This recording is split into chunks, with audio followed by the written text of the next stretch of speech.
On peut aussi travailler avec des poids qu'on va trouver ici. Alors on peut essayer d'avoir des poids dans sa maison. Alors bien sûr on a les fameux kettlebells qui sont des boules en fonte avec une anse qu'on va chercher. Tiens, je te donne le 12, je suis un peu fatigué aujourd'hui. Je vais prendre le 8 kg.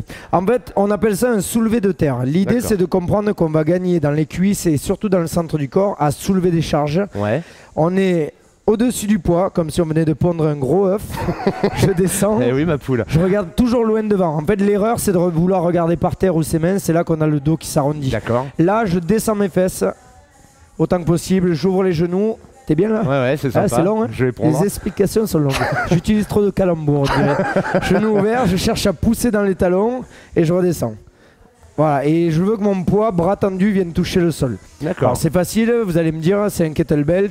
Il faut retenir bien sûr quand on redescend. Il faut retenir quand on redescend. En termes d'objets, c'est vrai que tout le monde n'a pas un kettlebell, même si j'en vois de plus en plus dans les dans les magasins de sport. C'est vrai que c'est de plus en plus accessible. On peut remplacer avec quoi? Le medicine ball, le gros ballon lesté, pourquoi pas. Dans la version soft. Franchement, si chez vous, vous avez juste un ballon de basket et qu'il n'est pas très lourd, c'est pas très grave, ça permet déjà d'avoir une bonne posture.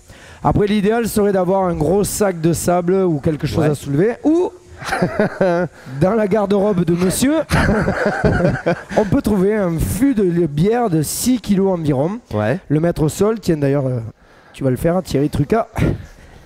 Voilà, alors toujours pareil, je regarde loin devant comme si je voulais pas regarder mon fût. En plus, ça va faire et saliver. comme on dit, lève ton fût de là. Poussez les fesses en arrière.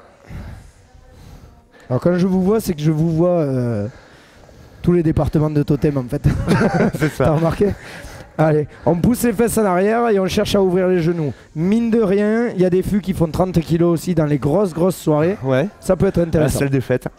Ce qui est bien, c'est qu'au-delà des cuisses et des fessiers, là, au moment où vous arrachez le poids du sol, vous cherchez à contracter fort vos abdos. Et c'est là qu'on gagne vraiment en fonctionnalité, parce qu'on a les jambes, le cardio qui monte, et en plus de ça, les abdos, les cuisses, etc. Un petit dernier pour la route. Allez, on appelle ça le squat une jambe, mais départ assis. Donc vous avez tous... Alors, le nom est facile à retenir. Squat une jambe, départ assis.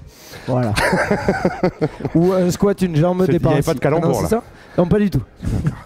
On serre les coudes, on cherche à démarrer un seul pied au sol. Donc je suis assis sur ma chaise, en train de regarder les pigeons.